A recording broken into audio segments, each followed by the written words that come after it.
Your soulmate wants to marry you much sooner than anyone around them expected, and yesterday evening something happened that finally revealed why. At 5:26 p.m., they were standing inside the small stone chapel behind Rosehaven House when they asked the caretaker a question that made their younger sister turn around in shock. "What is the earliest Saturday you have available?" The caretaker looked at the calendar. "For what?" Your soulmate glanced toward the altar. "A wedding." Their sister, Lena, thought she had misunderstood. "A wedding?" Your soulmate nodded. "Mine." Lena stared at them. Only 6 weeks earlier, your soulmate had been telling everyone they were not ready to make another serious decision about love.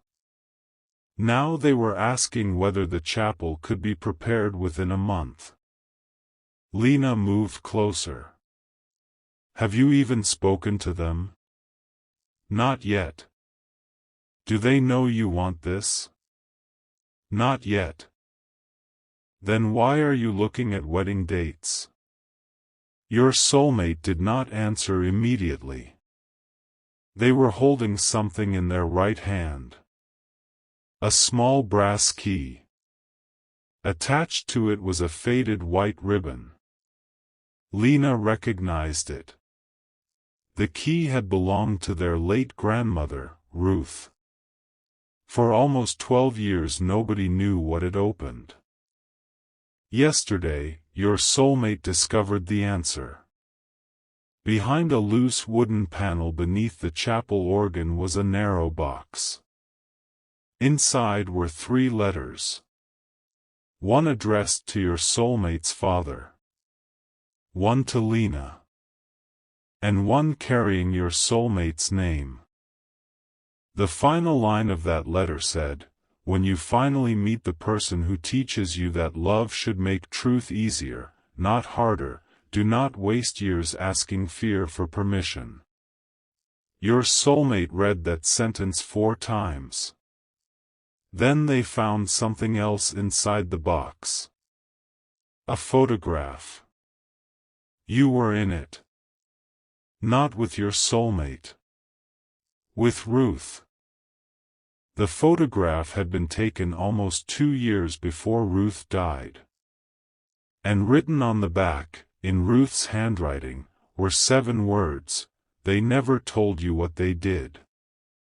That is why your soulmate is suddenly thinking about marriage.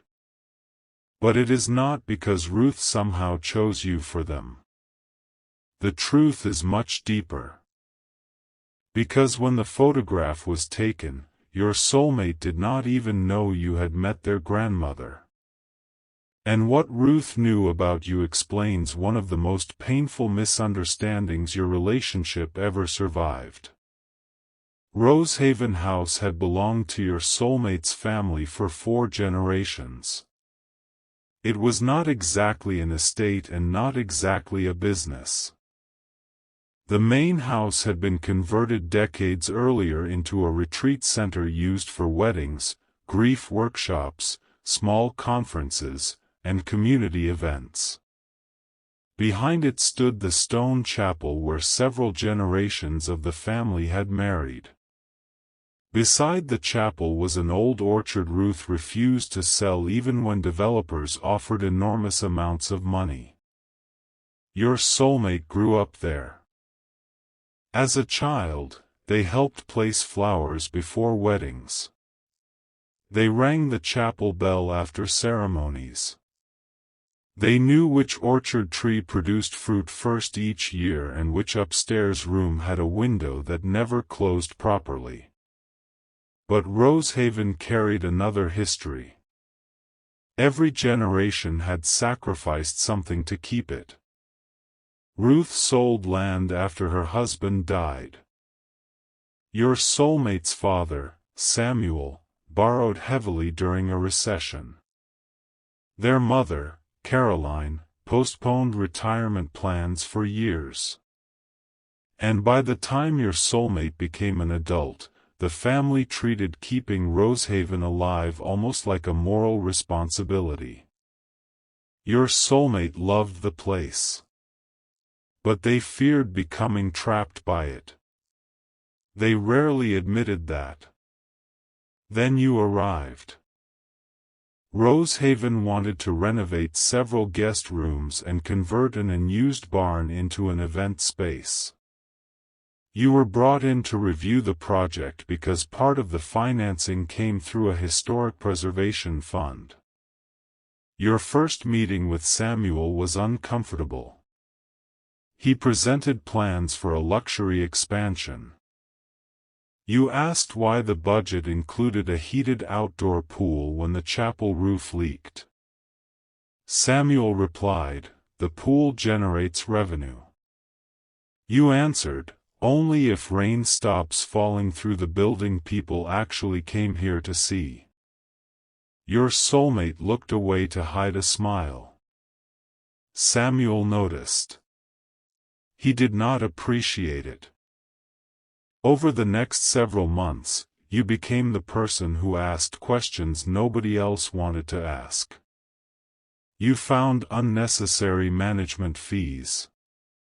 You reduced the expansion budget. You convinced Samuel not to sell part of the orchard.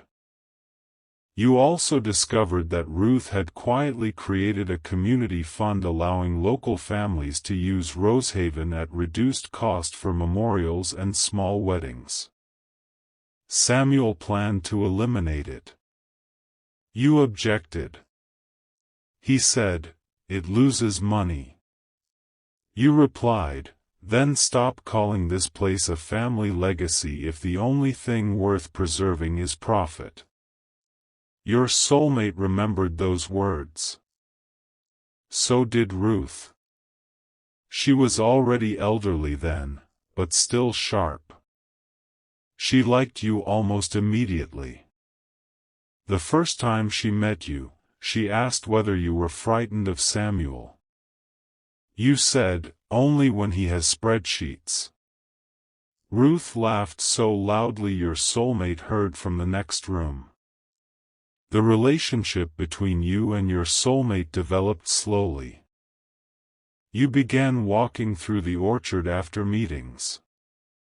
One evening, a storm knocked out power while both of you were checking renovation work. You ended up inside the chapel with only emergency lights. Your soulmate sat in one of the pews. You sat beside them. They asked, "Do you believe people know when they found the person they're supposed to marry?" You looked toward the altar. No, that surprised them. You don't? I think people know when they feel something. Marriage is what they decide after they learn what that feeling becomes under pressure. Your soulmate smiled. That's not very romantic. It's extremely romantic. I just removed the part where nobody has to make choices. They laughed. Then they asked, "So what would make you marry someone?" You thought about it. "Someone I don't have to become less honest around." That answer stayed with them. Several months later, you were together. Not secretly, but privately enough that Rosehaven did not become the center of the relationship. You ate terrible takeaway food on the chapel steps.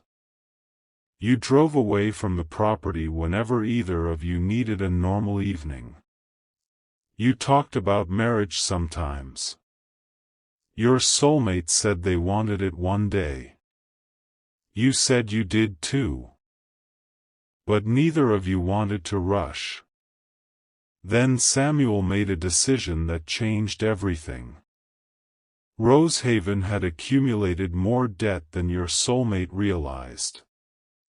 The luxury expansion had begun before financing was fully secured. Construction costs increased. 2 major weddings cancelled. A lender threatened to call one of the loans.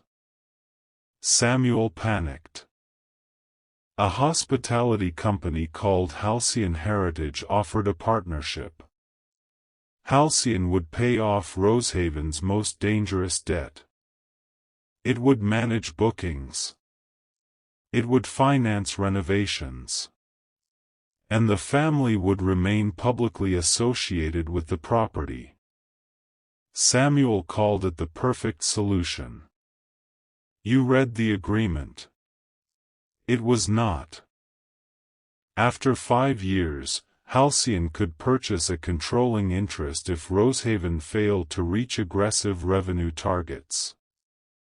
Another clause gave Halcyon first rights over the orchard. You told Samuel, they are not saving Rosehaven.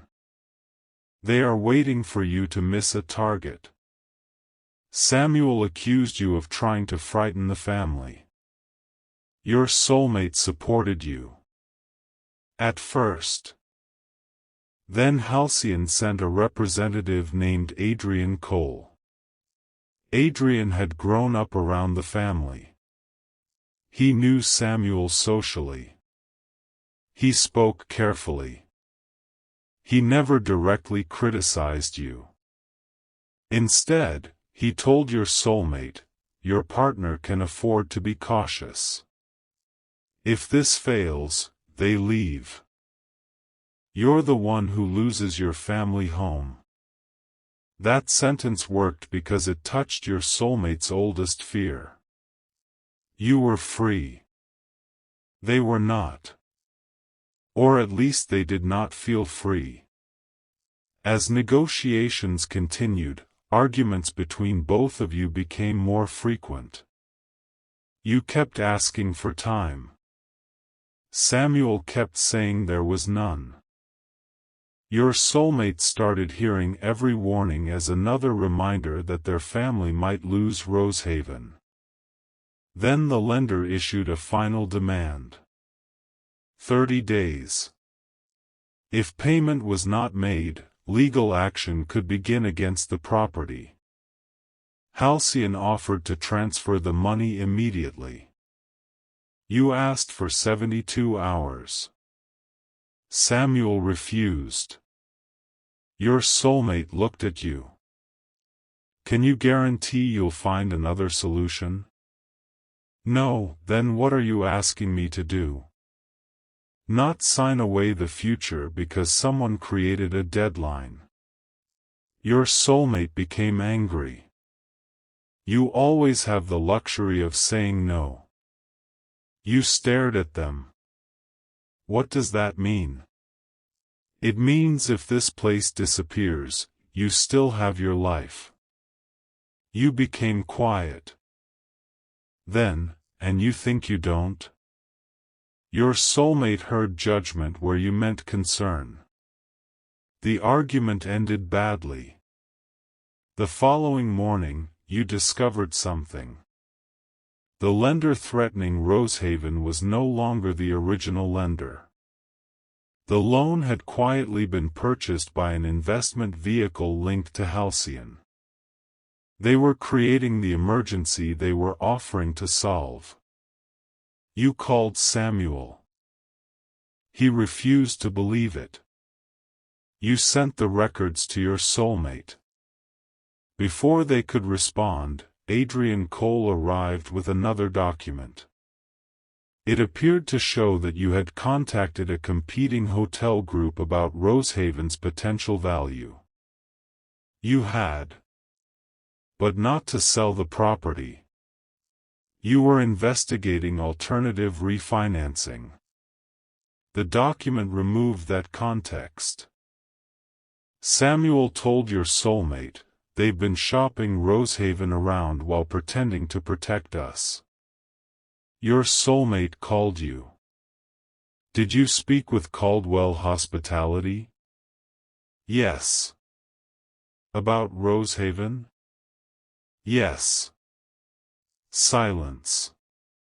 You immediately understood what they had been shown. Ask me why. Your soulmate said, I'm tired of finding things out after everybody else. That sentence hit you. You replied, I was looking for another lender. They're saying you discussed what Rosehaven would be worth under new ownership. Because lenders care about collateral. You should have told me. Yes. That answer surprised them. You continued, should have told you. But that does not mean I was trying to sell your home. Your soulmate was torn. Then Samuel entered the room and said Halcyon needed an answer by midnight. Your soulmate made the decision. They supported the agreement. You did not. That night, both of you stood inside the orchard. Your soulmate said, I can't gamble with my entire family because you believe you'll find another answer. You replied, I understand. They expected you to fight harder. You did not. That hurt more. They asked, is that all? You looked at them. No, then, I think one day you're going to realize everybody keeps making you responsible for saving a place that should be strong enough to survive without owning your life. Your soulmate became furious. This is my family. I know. You make it sound like loving them is weakness. I think being afraid to disappoint them is different from loving them. They stepped backward. Then said something they regretted immediately. Maybe you just don't understand loyalty. You stared at them. Ruth had been standing on the porch. Neither of you knew she heard it. You left that night. Halcyon's money arrived. Rosehaven survived. For almost 4 months, it looked as though you had been wrong. Bookings increased. Renovations resumed. Samuel became confident again. Your relationship with your soulmate did not recover. You still spoke. But something had changed. They believed you had been preparing to leave the moment Rosehaven became difficult. You believed they had chosen family fear over the trust between you.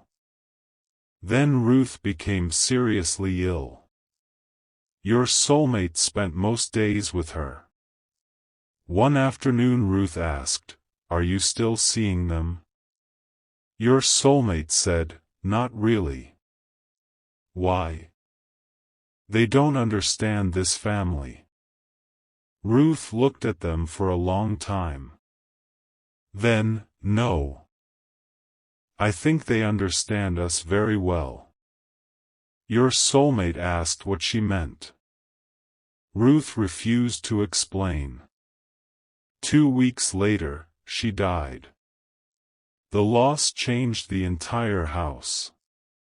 The chapel stayed closed for almost a month. Your soulmate became more involved in Rosehaven. They told themselves Ruth would have wanted that. Then Halcyon invoked its first performance clause. Rosehaven had missed revenue targets. Samuel protested. Halcyon demanded additional control over bookings and pricing. The family had no choice. 6 months later, another target was missed. Halcyon announced its right to begin purchasing the orchard. That was when your soulmate finally remembered your warning. They contacted you. You answered. Their first words were, "You were right." You replied, "I wish I hadn't been." They asked whether you could help. You said yes. Not because the relationship had been repaired. Because Rosehaven still mattered to people who had nothing to do with Samuel's choices. You began reviewing the contract again. Then you discovered the deeper problem. The lender Halcyon had purchased months earlier had violated a notification requirement. Rosehaven might have grounds to challenge the original emergency transfer. But a legal fight would be expensive. Samuel had no money left. Your soulmate asked how much it could cost. You gave the number. They went silent. Then you said, "I'll find another way." You did. A preservation trust was willing to purchase part of Rosehaven's debt and fund litigation. But it wanted collateral. The only available asset was the orchard. Your soulmate refused. Ruth would never want it sold. You agreed. So you offered different collateral. Yours. You placed part of your own investment portfolio behind the trust. Your soulmate never knew. Samuel knew. The attorneys knew. Ruth knew something similar before she died. Because months earlier, when you first investigated Caldwell Hospitality, you had also created a backup financing plan. Ruth had been the only family member willing to meet you privately. That photograph in the chapel box was taken after that meeting. Ruth had asked, "If they choose Halcyon anyway, what will you do?" You answered, "Make sure the choice doesn't cost them everything." Ruth looked at you. "And if they choose against you?" You said, "That's different." How? They're allowed to make the wrong decision about me without losing their home for it. That was why Ruth wrote on the photograph, "They never told you what they did." She knew you had prepared a financial escape route before anyone else realized one would be needed. The legal challenge began quietly. Halcyon fought back. For nearly 5 months, neither side moved. Then a former Halcyon employee provided internal emails proving the company had intentionally purchased vulnerable family debts before offering rescue partnerships. Rosehaven was not the only property. The case expanded. Halcyon settled. Its rights over the orchard disappeared. Its management control ended. Rosehaven survived. Your soulmate thought the preservation trust had rescued the family. They did not know your money had made the challenge possible. You did not tell them. By then the relationship between you had almost disappeared. You had begun rebuilding your own life. Your soulmate assumed you no longer wanted them. Then yesterday, renovation workers inside the chapel found Ruth's brass key behind an old cabinet. Lena recognized the ribbon. They searched for hours until your soulmate noticed a tiny brass lock beneath the organ panel. The box opened. 3 letters. The photograph. And Ruth's final message. Your soulmate read her letter alone. It began with Rosehaven. Ruth wrote about the orchard. About debt. About generations using the word legacy whenever they were frightened of change. Then she wrote, "I made sacrifices for this place. Some were worth making. Some I made because I was afraid to admit a building could survive without controlling my children." Your soulmate stopped reading. Ruth continued, "Your mother gave years. Your father gave years. You are already giving years. Please do not confuse repetition with devotion. Then came your name. Ruth explained the private meeting.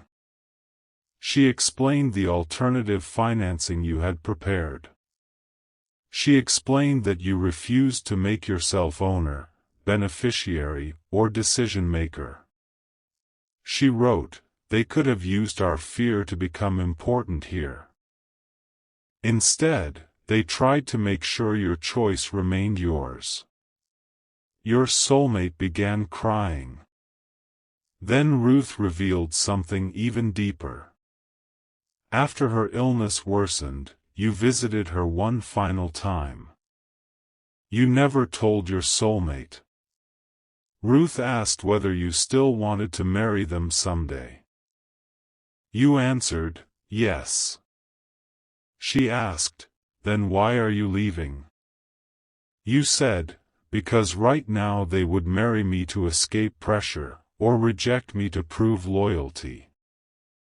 I don't want either answer." Ruth wrote, "That is when I understood the difference between someone who wants to possess your future and someone who wants you free enough to choose it." Your soulmate had to stop reading. For months, they believed your distance meant your love had weakened. Ruth's final paragraph said, "If you ever discover that you still love this person after the fear has passed, after the money has settled, after Rosehaven no longer needs saving, do not create another crisis just to postpone happiness." Then the sentence your soulmate cannot stop thinking about, when you finally meet the person who teaches you that love should. In reality, you stepped back because you did not want their marriage decision created by crisis. Make truth easier, not harder. Do not waste years asking fear for permission.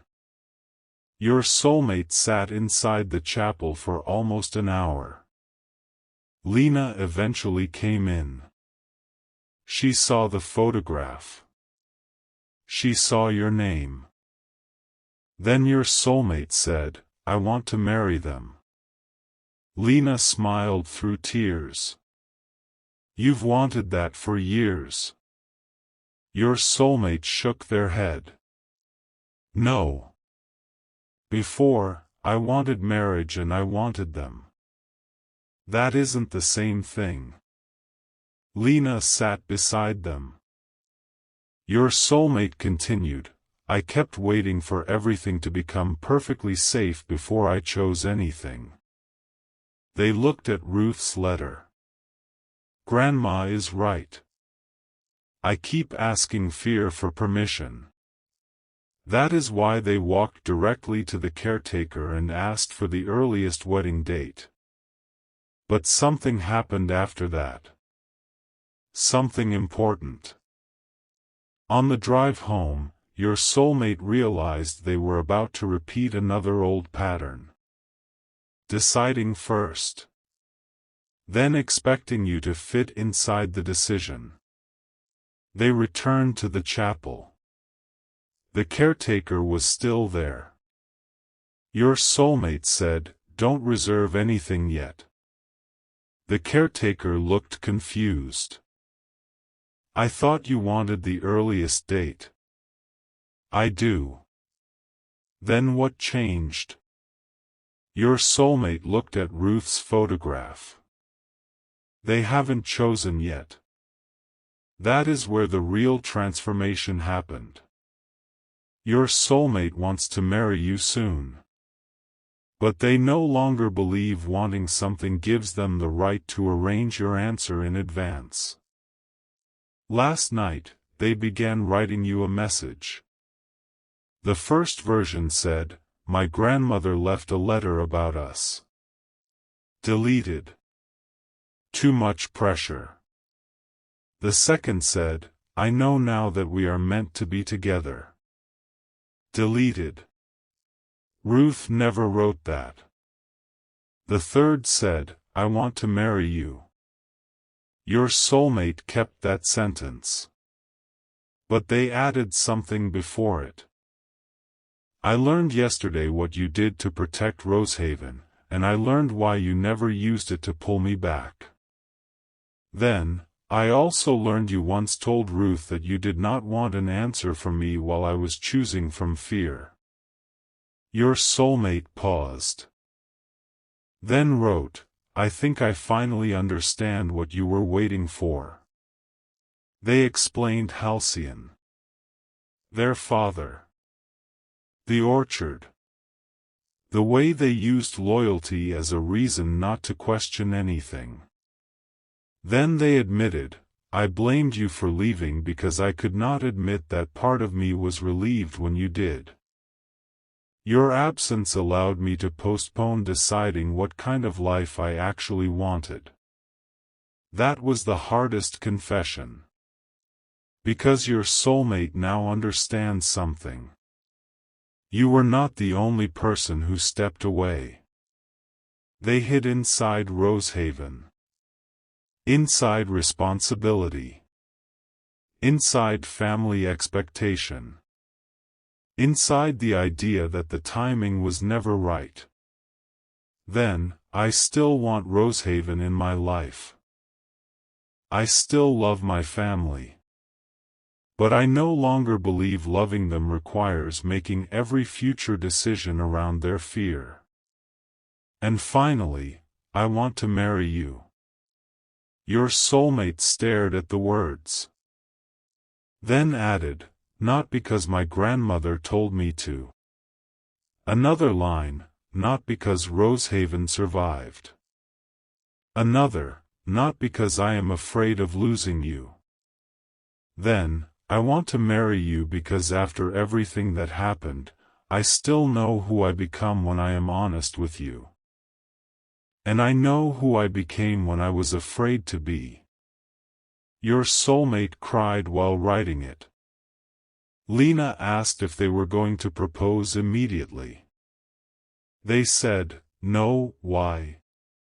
Because I spent years turning other people's emergencies into my decisions.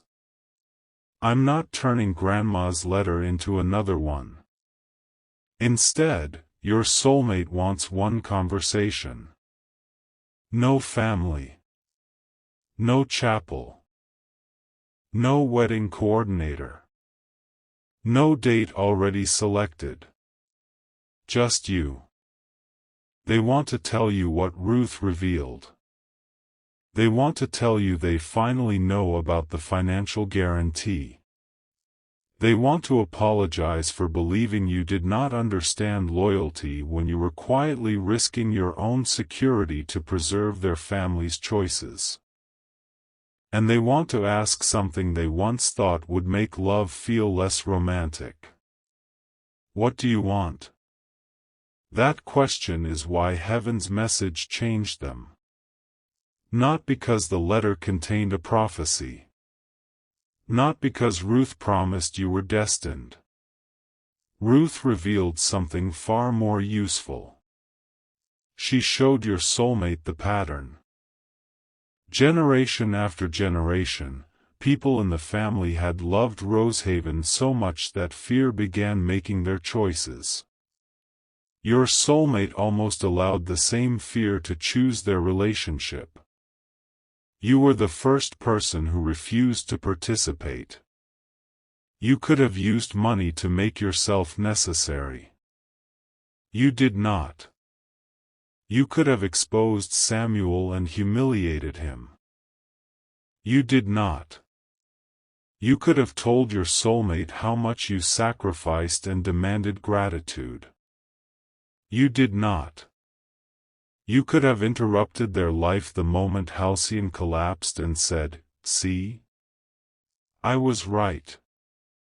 You did not. You waited until the crisis stopped speaking louder than their own heart. And yesterday, inside the chapel, your soulmate finally heard the quiet underneath everything. They still love you. Not the desperate love of someone afraid to lose their family. Not the guilty love of someone discovering hidden sacrifice. A clearer love. A love that has survived enough truth to know what it is asking for. This morning, Samuel found Ruth's letter on the kitchen table. Your soulmate had left one page open for him. The paragraph about legacy. He read it. Then sat down. For years he had told himself every sacrifice was necessary. Ruth's words forced him to confront the difference between preserving Rosehaven and preserving his control over it. He asked your soulmate, "Are you leaving?" Your soulmate answered, "No." Samuel looked relieved. Then your soulmate continued, "But I might live somewhere else." His expression changed. "I might work somewhere else. I might marry someone you once blamed for problems they were trying to solve. And Rosehaven will have to survive those things." Samuel became emotional. Your soulmate sat beside him. They did not fight. They simply said, "I want this place to be part of my life. I don't want it to be the reason I postpone having one." Samuel cried. Then he asked, "Do they still want you?" Your soulmate answered, "I don't know." For once, that uncertainty did not frighten them enough to control it. Later this afternoon, your soulmate went back into the orchard. Ruth's favorite tree is still there. A storm damaged one branch last winter. Samuel wanted to remove the entire tree. The gardener refused. He cut the damaged branch and left the rest.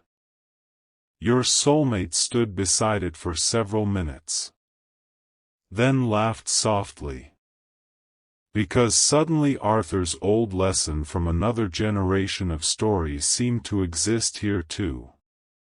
You do not always preserve something by keeping every part unchanged. Sometimes you cut away what is killing it. Sometimes you let it grow differently. Your soulmate opened the message again. They added one final paragraph. "If you tell me too much has happened, I will understand. Then, if you tell me you still love me but need time, I will understand that too. And finally, but if you ask me what I want now, without my father, Rosehaven, debt, Halcyon, fear, or anybody else answering for me," they paused. Then wrote, "I want a life with you. And yes, if you still want it too, I want to marry you." They sent the message. For 27 minutes, nothing happened. Your soulmate did not move. Then their phone lit up. Your reply was short. "I think we need to talk." Your soulmate read it. Lena was nearby. She asked, "Is that good?" Your soulmate smiled. "Yes." "How?" Because they answered honestly. No promise. No immediate yes. No cinematic reunion yet. Just a conversation. But your soulmate is happier than they expected. Because for years, they thought certainty was the thing that would make them brave enough to marry you. Now they know certainty was never coming. Love does not erase risk. Marriage does not guarantee nobody changes. A family blessing does not guarantee peace. A letter from someone who has passed does not decide another person's future. What Ruth's message gave your soulmate was not certainty. It gave them permission to stop waiting for it. So yes, Your soulmate wants to marry you soon. Sooner than their family expected. Sooner than even they expected a few weeks ago. The chapel exists. The earliest date exists. The ring they once considered buying is still available. But none of those things will be arranged before the conversation. Because the greatest change is not that your soulmate suddenly wants a wedding. It is that they finally understand what marriage with you would have to be. Not another family obligation. Not another rescue plan. Not a reward for sacrifice. Not proof that destiny won. A choice. Made by two people. With the full truth visible. Your soulmate is going to meet you tomorrow. They have Ruth's letter. The old photograph. The records showing what you secretly risked. And one question they have spent years avoiding because they were always too busy explaining what everyone else needed. What do you want? They already know their own answer. They want you. They want the ordinary mornings. The difficult conversations. The freedom to disagree without calling honesty disloyalty. They want a home where neither person has to become smaller to protect the other. And if marriage becomes part of that life, your soulmate no longer wants to spend years delaying it simply because fear can always invent one more reason to wait. That is what heaven revealed. Not the wedding date. Not a guaranteed ending. The reason. Your soulmate has spent most of their life protecting a legacy built by people who loved them. Yesterday, one of those people reached them through a letter and reminded them that love was never supposed to become a prison. The message is sent. The conversation is coming. The chapel calendar remains open. And there is one Saturday only 5 weeks away that your soulmate cannot stop looking at. They have not reserved it. Not yet. Because this time, before they choose the date, before they choose the flowers, before they choose the chapel, they are finally going to make sure the person beside them gets to choose too. And if your answer is yes, your soulmate already knows exactly where they want to stand when they promise you the rest of their life. Inside the same chapel where fear finally stopped making their decisions.